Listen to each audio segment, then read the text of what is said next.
First podcast of the week. Good morning, good afternoon, good evening, everyone. I am your host, Charlie Shrem, and you're watching another epic episode of Untold Stories, where twice a week, you and I together for the past 3 years get to dive deep with some of crypto's most influential leaders, Bitcoin OGs, brilliant people, politicians, everyone and anyone. There's not been one episode where we have not learned something from someone brilliant. And I'm excited because we have a great guest for you today. Talk about a lot of really, really cool topics. Shiv Malik, thank you so much for coming on Untold Stories. It's a real pleasure, Charlie. And that's a tall order to fill now. Oh, everyone says that, but it's like at the end of the show, I say like, see, I told you so. Well, let's see. Well, let's see how it goes. I'm going to do a quick introduction, but before I do, how was your weekend? Yeah, weekend was good. I'm in London and we've got a bit of a heat wave on. So these things are rare things usually in England. The stereotype is obviously that it's rainy and foggy. It usually is. So enjoying it immensely. I managed to see Emilia Clarke in a play. As in her from Game of Thrones, right? Oh, that's so cool. There's another Game of Thrones character there that I may be doing a film with in the next few months. So I'm really excited to meet him. I can't say because there's a podcast and it's not public yet, but I'm really excited about that. I have to watch the show. I've never watched the show before. You've never watched Game of Thrones? No. I've never watched that. And then also there's another show, Outlander. And we were shooting a movie in the city where Outlander is shot in Scotland a few months ago. And I was like, I should have watched this show beforehand. Well, Game of Thrones that's like weeks of your life that I think you really should dedicate to watching it. It's become part of the culture. All right, let's tell everyone what you've done and who you are. You're a technologist, award-nominated broadcaster, author of 2 books, former Guardian investigative journalist, and co-founder of the Intergenerational Foundation think tank. You joined our space in 2017 as an advisor to the Golem project, OG project. I remember talking to them. And now you're the co-founder of Pooled Data, which is a really cool project. And I'm excited for you to tell us more about it. I don't know where to start. I want to talk about your work in the media. I want to talk about the Intergenerational Foundation. That's where I was doing a ton of reading about it this morning. But I also want to talk about Pooled Data. So what should we take first? I don't know. We start at the beginning, I guess. I've had like a really crazy career. And I feel incredibly grateful. Like, I think it gives you just a lot of, just a multitude of experiences and things to draw upon. At one point, briefly, I was a war reporter. So reporting from Afghanistan and Pakistan, and sort of talking and specializing in terrorism and talking to people from Al-Qaeda. At points I kind of had guns held against my head, chasing me out of town because I just didn't want to give an interview. It was an investigative journalist then on the desk for The Guardian. Yeah, as I said, I've written a couple of books. So I think this kind of stuff really prepares you for whatever you do next in life. Oh, man. So you had a big dose of humility training going through that probably. You probably reflect back on that as like some of the times in your life that you say about, I've been through that. I could do anything else in my life at this moment. Yeah, I mean, people, were saying about a year ago when I was starting Pool, they're like, startups really difficult. It's really hard. I'm like, yeah. And then looking at my CV and they're like, well, you don't have much experience, Shiv, in doing startups. I'm like, yeah, I don't. You're right. It is going to be hard. I don't doubt that. But I have done some crazy stuff before. And hopefully that allows me to deal with the stress, right? It's one thing to, be on a print deadline, right? Trying to get something out for the front page. Sure. And you've got like 25 minutes to do it. It's another thing, like, with someone saying, get out of the room or we'll kill you.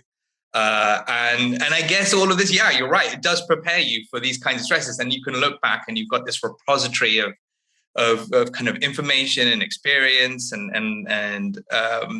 handling people, right? And going, okay, I hope I can do this, right? I hope I can pull upon those things in these moments. I don't know if it makes it any easier because it is really difficult, right? Bringing an organization together. This is the thing. There's so many, there's, we all learn culture from film and TV and books, and they don't stray from describing the world of like the war reporter, right? There's just Zero Dark 30 and all those type of films. What's like the biggest misconception of that world? Like, what was your daily life, waking up, going to sleep every day? Where did you live? It's often, I mean, so I was in Kabul in 2004. And I was 23 at the time. So I was basically an idiot, right? Oh man, I was sort of, 23. yeah, I was freelancing in a war zone, which is possibly the stupidest thing you can ever do. Oh my I was staying in this hotel called the Mustafa Hotel. And I remember the magazine I was freelancing for, they would never get away with it today, because I think the stands are a bit higher. But they basically sent me off with a contract saying, like, we are not liable in the event of anything happening to you, right? Especially your death. But we'll take your copy, right? No problem. So staying in a hotel called the Mustafa Hotel, which subsequently got bombed about a few years after I left. And they were all, and it was full of two types of people. One, freelance reporters who couldn't afford a proper hotel. And like, it was a real dive. And the other lot were mercenaries, right? Full of mercenaries who needed a cheap place to live. So basically, these mercenaries took me under their wing. And they called me Pip because I was like young and stupid. And they basically saved me from getting killed on several occasions. Oh man. So find friends is probably rule number one. And I think rule number two was, don't take stupid sort of decisions. But the thing is that you kind of got to push yourself, right? It's still a competitive game in a war zone. So that's the thing. You've got to balance those things. Really, you want a good editor. And I did not have that. That's a good life lesson too. I feel like a lot of people are brought up to believe that everyone else is your competition, and you got to go out and like be only for yourself, and everyone else is trying to compete with you and take what you have. But in my experience, especially during the times of ultimate trauma and things like that, the friends are the ones that you want to have close to you, and finding those friends. My first day in jail, what do? Find friends. Don't make enemies. Movies will make you believe, oh, you got to go and beat up the strongest guy. No, you make friends with the strongest guy. That's the way to do it. Yeah, this is a lesson of kind of Web3. I don't know if we want to take it there quite so soon, but if you have the way that Ethereum's always, and the Ethereum community's always been described to me, is that, these are tools for human coordination, right? Tools for human coordination. It's about allowing people to actually find that symbiosis, to find cooperativism between and cooperate between other people, right? And that's far more powerful a thing than simple competition in and of itself, because you find those little facets of huge kind of economic benefit that couldn't otherwise be found through any other mechanisms, right? And I think that for me has always been the massive sort of appealing thing. And that actually strand through a lot of my work that I have done, aside from the kind of war reporting and the terrorism stuff. You're mentioning, obviously, me starting that think tank, the Intergenerational Foundation. Again, that's all about that, right? It's like, how do we do things differently? How do we think more long term? Can't do that if you're simply in this kind of very ultra competitive mode all the time. It's so easy to just get into the rhythm of the world and to get kind of jaded by it, and to forget that there are people and organizations out there that are trying to rewire everything and change some ideas. Your career went on to doing some amazing things, but now you came to this, and I kind of want to understand. It's like, I have a lot of guests on the show over the years that are really passionate about the idea of like data emancipation, and and making sure that all of our data is owned by us. It's free. It's we control who gets to see it, when they get to see it, how they get to see it, the profit that's made for it. It's all transparent and on chain. But why are you so passionate about this? Why should the average person care? So I come at it from the kind of socio-economic bent, right? I think the first real experience I had of this was actually the Huffington Post. So I was working in The Guardian, and the Huffington Post was getting sold. And the whole thing, if you remember back in sort of 2010, was, hey, you can contribute. This is the internet. Everyone's kind of, working together, right? That kind of cooperative spirit to produce something amazing that just would never have been able to exist before. And then suddenly, right? Arianna Huffington and her investors decided to sell this thing for 300 million. You're like, hang on, this isn't fair. So someone is doing a lot of work. A lot of people are doing a lot of work to contribute, but you're taking all the value and the money, right? This very small coterie. This is fraud, right? And then Facebook had its IPO in 2011, at which point I weirdly decided to delete my Facebook account in protest because of its IPO. Yeah. Right? I was like, this is the same thing as the Huffington Post. It's outrageous. I'm not going to help Mark Zuckerberg.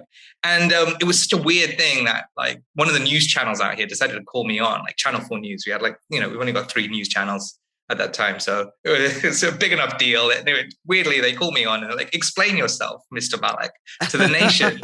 Why have you done this? And so I said, look, I think we're all being turned into info slaves, was the phrase I used back then. And it's just galled me ever since, right? And I think, so there's a socioeconomic justice and aspect to it, right? Hang on, someone is using stuff that we're creating and they're walking away with all the value and we look like chumps, right? And Jaron Lanier has a phrase for this, who was one of my intellectual heroes along with Glenn Weil from Microsoft, right? They often work together. Jaron Lanier, if you haven't read it, wrote Who Owns the Future, right? Great book.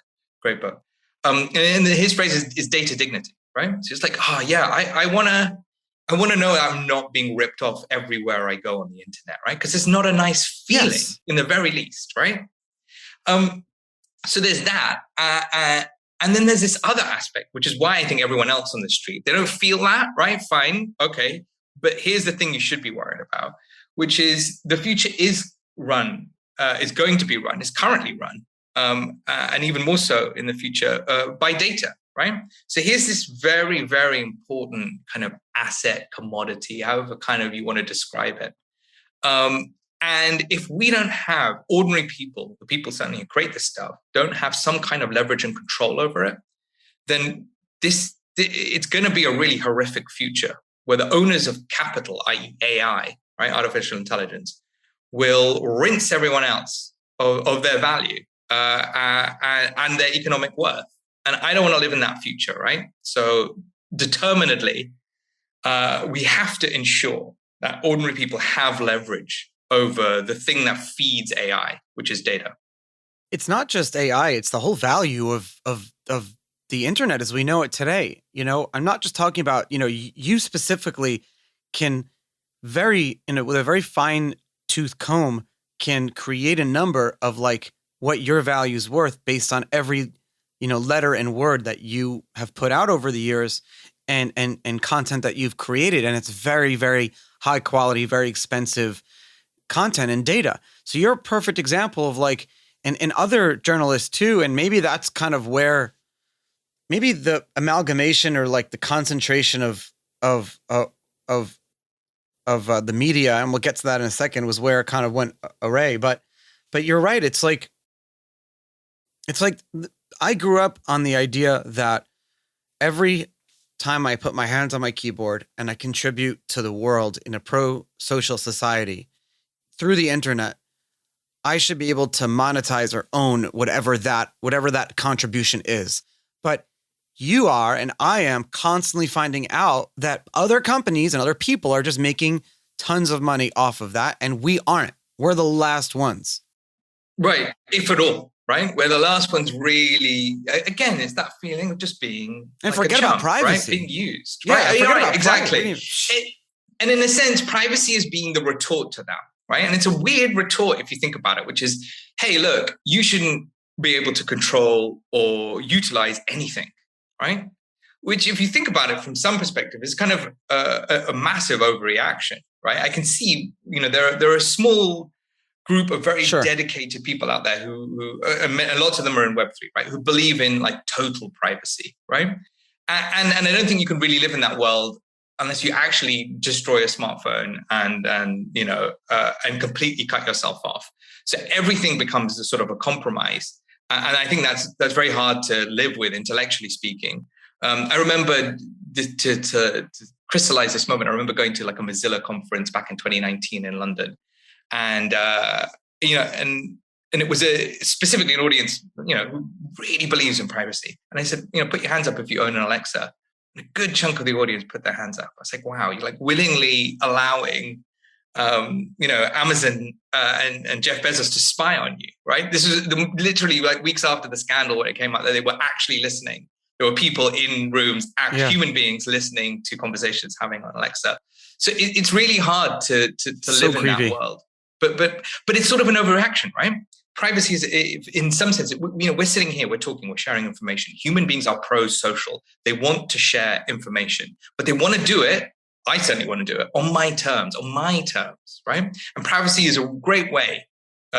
Created lots of protocols and lots of applications to allow you to say no, but very few of them allow you to say, yes, I do want to share in this moment, right? And that, I think, is that balance. That's that new wave of technology, I think, that's coming now, which says it's under my control to say yes or no. You're right. A lot of it is an overreaction, because you can't explain to someone. Now that I'm thinking about it, in 2011, the Mozilla Foundation put on this like very privacy pro, like at the New York School of Law, and they invited me to speak about Bitcoin, and that's where I met the Mt. Gox guy, and that's where I met Moot, who founded 4chan, and all the guys who were part of the Pirate Bay were there. It was like they were inviting like people that were privacy really like advocates, right? And so like really people that what I don't know what a word you would. I met Weave there, the guy ended up going to jail for a long time for accidentally breaking into AT&T. Like they were inviting a lot of like people that were really pushing the envelope, and I actually give them a lot of props for that. All these years later, they're still doing stuff like that. No, I mean, look, Mozilla has been amazing in forwarding a lot of ideas. I think the problem is actually they realize, is they get where they get their money from. They get it from Google. Yeah. It's such a horrible compromise in many senses, right? So that actually brings me to two things, but I wanted to ask you, maybe you can help us understand better. It's like, going back to the overreaction point that I was making before, how do we change privacy and data without going to the overreaction argument all the time? You know what I mean? It's like you have to, they're listening in a room. Yes, it's only a few people they're listening to out of hundreds of thousands. Yes, it's bad, but it's not a good enough, like, to be an awfulizer. What's the word? Like, someone who just like goes to the end result all the time. Just take it to extremes every single time, right? Going to extremes. Kind of a Puritan, right? Yeah. What's the solution there? I think the solution is this, and again, Glenn Wild done a lot of work on this, and lots of others now in this, in the kind of the data intermediary, data union space, and it's this, and it's a really, some of it comes from this. You just have to change your perspective of the world. Lots of libertarians view the world model, if you want. The Weltgeschaffen is like a bunch of individuals and then like big monoliths at the top, right? The state or huge corporations. Actually, that's not how the world is at all, right? Even for modeling purposes, that's way off, right? We have these things in the middle called agents and intermediaries. And sometimes they look, yes, maybe like your local bank, right? But most of the time they look like, a lawyer or an accountant, lots of things, the local shop, right? All these things are kind of intermediaries between these things, right? And this is the more cooperative vision of the world, that actually that's how you interact with the world, right? You're built of kind of these communities which overlay and overlap constantly. That's what we do with data, right? Which is you have an agent working for you. Dealing with data is really, I mean, in some sense, there's a lot of parallels there with accountancy. It's boring, it's difficult, but it's also really important that you get it right. Aren't there a lot of laws around it too? Yeah, there's loads of laws. No individual is ever going to be able to, in a sense, if you want, monetize or control their own data, right? In a very simplistic, crude way. Like, I do it all, right? It's really, really difficult. And there's been lots of experiments like that, like people trying to sell like their whole trove of data, like on eBay. It doesn't work, right? If you think of the whole like end-to-end scenario, like who's going to buy that from you anyway, right? So, and if you're looking to, again, utilize, privacy models and share when you want to share, all this tech is really difficult to you can't build it yourself, right? So you need an agent in the world. And this, in a sense, is what this concept of a data union is, right? It's to be an agent for you in the world. I want to understand this concept of data unions, but I also want to understand when I unlock my phone and I say any product's name, I will see an ad for that product on my Facebook account a few hours later. What is happening there? Who are these Data-opolies? What's going on? So for the last 20 years, right, we have lived in, to sort of paraphrase Susanna Zuboff's thing, surveillance capitalism. We've lived in this world of surveillance data economy. And for the large part, people have wanted to surveil you because they want to make money, right? There's nothing, in a sense, more sinister than that, if you want, but it is deeply, deeply intrusive. Right. So they will try any trick in the book, and they have been, right? And so what they're doing is either one of two things. Either they're trying to take as many inputs as possible and piece together from that at the back end, if you want. So like, which website you went to, what sounds you've made, right? What steps you've made, where your geolocation has been. And they're trying to figure out if the same person they're picking up signals on is actually a person called Charlie, right? And that's actually quite difficult work, but they do it, they're getting more successful at it. Then the other way of doing it is to literally just spy on you by putting things like cookies, right? Or the apps that you're using, they have like software development kits, SDKs, built into them. The app maker's like, okay, look, I'm trying to make an app and like, I want to do the geolocation thing in real time, but that's going to take like 6 months to code. I'll buy it in. And that deal is from someone who goes, yeah, you can take our SDK on this. And you know what? What we want is the data on the users, right? So 40 of the apps that you're using probably have something like this, and therefore they're spying on you, right? So this is where we've got to currently. Apple and Google have decided, right, in the name of privacy, right? This is how galling this is, that they're going to protect users now, right? Yeah. They're going to close down those SDKs. They're going to close down the cookies on Chrome in like a year's time, year and a half's time. They're going to stop tracking. They're going to do X, Y, and Z, right? Yeah. And it's a really huge move. And it's actually, for the advertising industry, incredibly disruptive because all their input signals are being shut off, right? One by one or like almost all together. And shutting down the cookies. I mean, they're calling it the cookie apocalypse in advertising and marketing. And they're scared. And Google doesn't even know how it's going to replace this, right? So a lot of it is, as you said, is about advertising. And they don't know how, so we're going to go back to this old-fashioned way of doing ads, which is, you remember Charlie, how old are you? I can't remember. You're probably about my age, right? Yeah. You pick up a newspaper and you read an ad, and it's a travel ad because it's in the travel section of the newspaper, right? That makes sense. You're reading about cruises. You're like, I don't want to go on a cruise. I'm not 60, but fine. That's contextual advertising. That's where we're heading back to again, which is a real step backward in some senses. It's a huge step backward because, like, yes, let's be real. Data and privacy, it's violating. You feel dirty.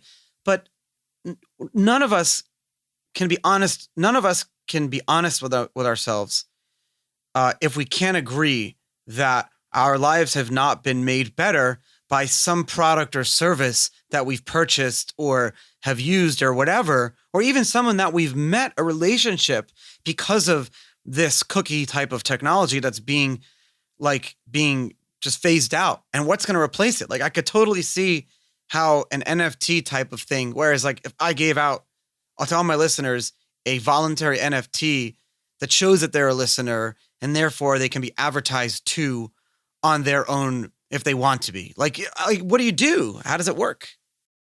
So look, I think this comes down to the heart of what advertising is. And it's to really make it effective, right? It's all deeply psychological, right? Sure. At its best, if you're on the side of the advertisers, they're trying to create demand in you that you didn't even know you really had. Otherwise, you would have bought the thing already, right? You're like, oh yeah, I need some, but I didn't know about lawnmower, right? Yeah, but you didn't know you need a lawnmower. You're like, yeah, I need a lawnmower, right? That's what advertising does. And then it does this other thing, which is when it's really good. It's this serendipitous nature of it makes it feel like you're not being sold to. Right? Because if you feel like you're being sold, that's why people don't like being approached on the street and be like, buy this thing, right? In fact, what you want to do, you see it and you're like, oh yeah. Because then you felt you've made that realization, right? You're like, yeah, of course. Isn't that? And then of course, if it becomes too serendipitous, it becomes what Freud would call uncanny, right? It looks like that's normal, but then suddenly it's off and it feels like a horror movie. And that's where we've ended up with, because it's too good, right? They realize that too. So we know we live in this horrible world where advertisers have to take our data, and we've all, I think a lot of people, like tens of millions of people, have now become aware to this fact that this is a game. It's creepy. It's weird. Yes, I like the stuff that I'm getting, but I don't like how it's being done. Is there a better way of doing it? And I think this is again what kind of people in this movement in and around data dignity movement, if you want to call it that, are saying, yeah, you know what? Let people have their own digital stories, right? So I join a data union. Let's say I join 4 or 5 of them, and then I store all that data back in my own personal data wallet, right? And I control it with the same key that I control my, let's say, Ethereum wallet with. Great, brilliant. And now I can turn up and sign in with Ethereum. I'd love it to be sign in with Bitcoin, but there we go. Yeah. Like, I'm a bit of an Ethereum maxi, so I'll put my hands up and say that on your program. Sure. And sign in with Ethereum, great. And I now have control over who I share my digital story with, right? And now I can actually know that I'm bargaining for stuff, right? I have my story, I'm ready, right? So you want to sell me stuff? Okay, you pay me to read my vault. Tell me what the best thing is. I'm going to see the ads anyway, so I can either get the random ads or not. Or even better, I could turn up to an insurance website page and I don't have to fill out any of these forms anymore, right? And you can actually sell me stuff that's actually useful for me, because I say, fine, share. You read my data vault, give it back to me, right? Let's see what happens. But you get to choose whether you say yes or no to that request to read the vault, right? And a lot of this can be done. It's the beauty of it with zero knowledge, right? That's the beauty. That's what makes it really, I think, like a lot more privacy secure in a way. And you can just ramp that up. This is really interesting. So instead of just having like an open data type of protocol where it's all this information flying around in the hopes that it's kind of organized in a fair and transparent way, you've created these kind of data unions. What type of ones would you join? Who creates them? So, I mean, at our last count, we counted at least 90. I think Mozilla did some research about 2 years ago, and they counted over 110 that were kind of really spread out. Some of them were like social good data unions, but we found 90 plus, 95 profit-making data unions, right? And it's a kind of growing ecosystem, and a lot of them are well-funded. So give you some practical examples. So there's a lot of them that basically say, well, we're a browser plugin. You want to share your clickstream data. Google already knows this information, right? Download the browser plugin, share it with us. And then they have a bunch of controls that say, look, if you don't want to share certain websites or certain things, then fine, just plug that all into here, right? We'll exclude these keywords, maybe like your name, your address, sure, whatever it might be. And then they aggregate that together, and then they work on it further, right? To make sure it is privacy secure. And then they monetize it, and they share that back with you in a wallet that's already in the browser plugin. Another thing might be wellness data, share your Fitbit data, mobility data, right? Plug in with your car. There's already a data union called Demo. And these are all like Web3 native data unions, right? There's Unbanks and Cake. Cake is like Web2, but transferring over, from what I understand, to Web3. We'll come to that in a second, why they're doing that. But again, plug in your financial transaction data from your bank using open banking in Europe. You can do the same thing in America, and your bank's already making money from this stuff, right? Again, do you want to be a chump, right? Or do you want an agent working on your behalf to do the same thing, but sharing the profits with you? Data unions are really great for like religious communities in a way, because they need ways in a private way to like market to each other. And this could be, especially when you talk to like kosher products or halal or things like that. It's a very specific type of data set that wants to be marketed to these things, like some of my family members and stuff like that. So that's a great idea, as I'm thinking in my head. Wow. Yeah, and there's all sorts of ways in which you make this incredibly pro-social as well, right? If it's, because it doesn't need to be just about the monetization, right? Okay. What does it mean to have an agent for you? It means, okay, look, if we're looking into research into small communities that are disparate around the world, great. This is a great way in which to aggregate information and do medical research on like very specific kind of medical diseases, right? In fact, the medical community is now starting to adopt this. It's a lot more rigorous. It's got a lot more controls on it, obviously, as you expect, if you're dealing with like very specific, like genomic data, for example.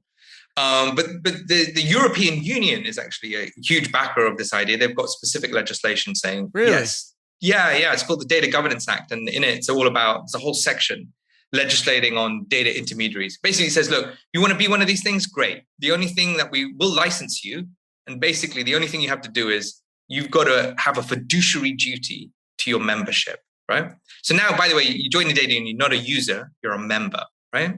Users get used, members get served, and they will have to have, if they're a licensed data union, a fiduciary duty, right? Which is great. That's what you want, right? Now I'm like a shareholder of this thing, right? Now you really are my agent. You can't screw me over without, being affected in law. So, it's all it's early days for sure, but Sure. The model is somewhat tested. It's starting to work. The data buyers love this stuff because they're like, finally, we can buy data sets that are actually clean and not like messed up because like someone's been spying on people and have to hide their trail and blah, blah, blah, blah, blah. And and it's easy to buy because the people who create this stuff want to share it. Great. Amazing. We don't have to spend 6 months buying a data set anymore. I'm really being blown away by this whole idea of data unions and everything. How does it, is there a protocol that they kind of all work together on? Yeah. So, I mean, there's a good number of there's actually a few projects out there trying to say, look, let's work, right? It's like you're already cooperatives, like imagine Sure. a cooperative of cooperatives, right? So the Pool, the company project I started, co-founded, is doing exactly that. It's saying, look, hey, look, first of all, we've all got some common problems. So the idea with Pool, the project that I co-founded, was that, in a sense, we're a cooperative of cooperatives, right? Bringing together all these data unions to work together. So they've all got some common problems, right? One of them is, they need some basic infrastructure like payment rails and sort of messaging networks, if you want. And they also need a marketplace, right? So we built out a marketplace that helps them do that. And then I think the exciting stuff then starts after that, right? Once you've kind of laid the basic foundation. And the first thing is like an analytics solution, right? Imagine now running an analytics layer over all of this data, right? So now you can just ask a bunch of questions where you're hooking up data from Clickstream and wellness and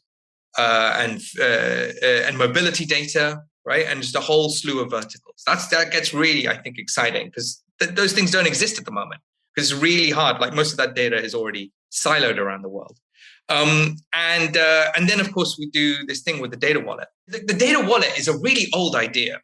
It's a really old technological idea. I was reading stuff about this in I think it was in Harvard Business Review back in like the very late 90s, where they're like, the authors of that paper are like, this is the only way really to go forward, right? In on the internet. And I read it and it's so fresh. You're like, wow, it could have been written like last week because we're still facing all the same problems, which is, if you're going to sell stuff to people, how do you know who they are, right? How does anyone, I mean, it's like the oldest problem on the internet, right? How does anyone know you're not a dog, right? Yeah. As that kind of New Yorker cartoon goes. We're still trying to figure that out, right? And here we go. Here's a great way of turning up and for someone to know, if you want them to know who they are, who you are, right? Which is you have this digital story. It's not just like your passport. It's just not like one silver bullet thing or like your iris scan, right? From WorldCoin. It's your digital story. It's your whole 2 years or 3 years worth of stuff. And you share it on your terms in the way that you want, right? And it can't be faked or overwritten or counterfeited or anything like that because it's on a blockchain using this technology. You sign bits to it to blockchain, right? Exactly. You don't put all the data into a blockchain. You don't want that. What you do want is to sign bits of it for verification purposes, right? Certain like data points to the blockchain. That's kind of the solution. Because if you're putting all this data on a blockchain, obviously that becomes incredibly expensive, but B, it means that someone can always read it. So you stick it in a vault that's controlled by a private key. We're working on that specifically. I don't know if you know 3box from Lauren and Ceramic. Yeah. Very cool. So you're using the blockchain as more of like a perfect measure of time and a timeline. Because the beauty of, and this is something that people forget about, is that you're not just looking at like a ledger with data on it that you can access, but it's also a guarantee that this was uploaded at a certain time. Yeah. And so people will, it's the perfect for patent applications and things like that, because you're proving time. You can't fake the block time. The block time can't, it's a perfect amount of time between it, if you look at it over a large amount of scale, it's really beautiful. It is. It's a much underrated like use case of a blockchain, right? This thing at right. this time, right? I can verify that. And it's done in a kind of completely decentralized way in which everyone can kind of agree. It can't be faked. It's a beautiful thing and much underused, right? We had a guest on the podcast building a blockchain, and basically one, like the way it's set up is that I'm totally going to botch this, but it's like the cost of 1 hour, the cost of 24 hours of computation on the fastest supercomputer that exists in the world today. Like that cost is his like price oracle or something like that, because that cost doesn't change over time. Really, there hasn't been much deviation. It's really cool. And if you incentivize the most supercomputers to mine on your protocol, you can guarantee to give an oracle of what that actual cost is at that moment in time. Is brilliant. But again, going back to using blockchain as like an oracle for time, like that's a huge thing. It's so funny. I mean, Charlie, if you think about it, kind of, the era since the Enlightenment, much of it, there's a good strand of it's been about the pursuit of like common standards, right? Yeah. Common standards and protocols, where it's like SI units, right? Like the meter, etc., all the way to these kind of very essential things. And I think like time on a blockchain, right? Signing things to a blockchain. I mean, and no wonder, right? Money, the transference of money, so you don't double spend, is that you're solving actually through common agreement over when something happened. Right? It's not actually the transference of money in many ways, right? It's when the thing was transferred that counts, that makes a blockchain kind of function in that way, right? So, I mean, the other way we're using, and people in the data union space are using blockchains are obviously to transfer payments, because if you need to transfer, $1 million to 1 million people, you can't do that in Web2. You can't do that with fiat. No, you have to use micropayments. And Gnosis chain, Polygon, etc. Great L2 solutions are really, really useful, taking off in that regard. I want to take the last few minutes of the show and talk about the Intergenerational Foundation. And to give a little background, like one of the reasons I moved down here to Florida is because I felt I like being around older people. I grew up just because I didn't have a lot of friends growing up. Like I always hung out with like my older family members and stuff like that. And now most of my friends are probably double my age or a little bit less than that. Although they don't see me because everyone down here looks freaking amazing, right? But there's so much wealth of knowledge and wisdom there, especially if you meet some of the older folks who aren't like jaded in a negative way. What do you have a lot of beliefs on the same thing, like intergenerational fairness and kind of like giving back to that generation, and we should like create this cycle. How did that where did that fork in your life happen? So I'll put my hands up and say it's a little bit different from that. Okay. And it was so I wrote this book called Jilted Generation in 2010 to say actually, on an individual basis, we kind of had no comment, right? Grandparents are amazing, right? Let's not comment on the institution of kind of being a grandparent, right? Yeah. We're not going to lecture people on that. Or being a teenager, right?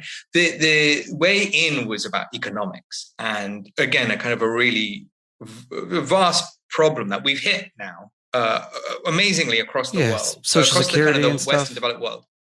It is this, which is, yes, on one hand, you have aging societies, but actually younger people's living standards haven't risen as anywhere near commensurate. In fact, in some cases, they've fallen, especially like in Britain, compared to their parents' generation before them, right? So when my parents were 30, they had a lot more wealth, a lot more income than the average peer group in my peer group when we reached 30, right? So true. It's scary.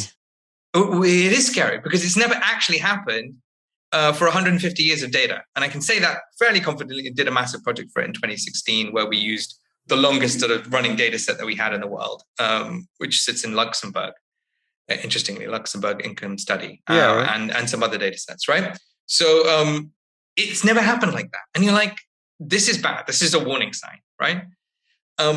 So why is that? And Charlie, it comes back to time, right? It comes back to time again. All these things. I mean, I have a bookshelf to the right of me, several bookshelves full of books on time preference, right? Which is really weird, like little sort of facet of economics. But I think if you study economics long enough, not to say that I have, but I think a lot of it just tracks back to how long do you want to play this game for, right? Which is, do you see these decisions in a year or 2 years or 10 years or 50 years, right? Because suddenly, what we mean by time preference is, do you prefer your current self? How much do you prefer your current self over your future self?